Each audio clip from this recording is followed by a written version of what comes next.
Hello दोस्तों, आज हम आपको क्लास 12th और कंपटीशन लेवल में पूछे जाने वाले मैक्सिमा और मिनिमा के कुछ इम्पोर्टेंट टिप्स बताएंगे, जिससे आपको मैक्सिमा और मिनिमा देखकर डायरेक्ट ही निकालने का आइडिया हो जाएगा। इसके लिए आप हमारी वीडियो में लास्ट तक बने रहें।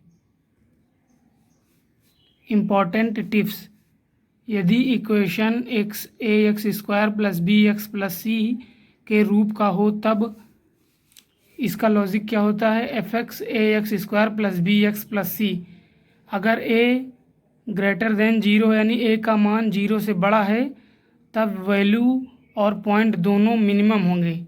यहाँ देखिए, वैल्यू और पॉइंट दोनों मिनिमम होंगे। और यदि a का मान <0 यानी 0 से छोटा है तो वैल्यू और पॉइंट दोनों ही मैक्सिमम होंगे। यहाँ देखिए, मिनिमम पॉइंट निकालने का तरीका क्या है? -b/2a डायरेक्ट, और उसके बाद मिनिमम वैल्यू बिना डिफरेंशियल किए डायरेक्ट निकालने का तरीका है -d/4a।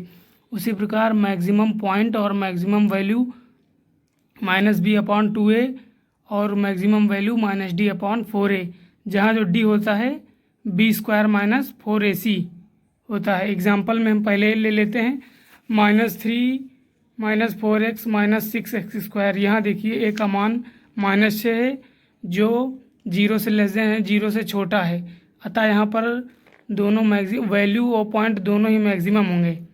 देखिए, मैक्सिमम होंगे। पॉइंट निकाल लेते हैं, वैल्यू आप खुद फाइंड कर लेना। यहाँ देखिए -b/2a -4, b की जगह पर 4 कंपेरिजन करते हैं ax² + bx + c थे, तो -4/2 इंटू a का मान -6 यानी -4/12 यानी कि -1/3 पॉइंट वैल्यू आप फाइंड कर लेना यहाँ से -d/4a से। और ट्रिग्नोमेट्रिक में कुछ टिप्स हैं, जिसमें यदि sin nx और cos nx दिया हो तो इसकी डायरेक्ट मैक्सिमम और मिनिमम वैल्यू कैसे निकालें।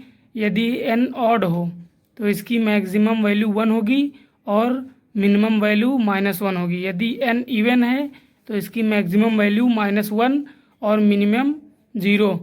उसी प्रकार यदि tan nx और cot nx दिया है तो, और यदि n ऑड है तो इसकी मैक्सिमम वैल्यू इन्फिनिटी और मिनिमम वैल्यू -इन्फिनिटी होगी।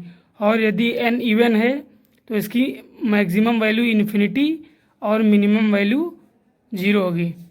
इसी प्रकार के शॉर्ट टिप्स देखने के लिए आप हमारे चैनल को सब्सक्राइब करें।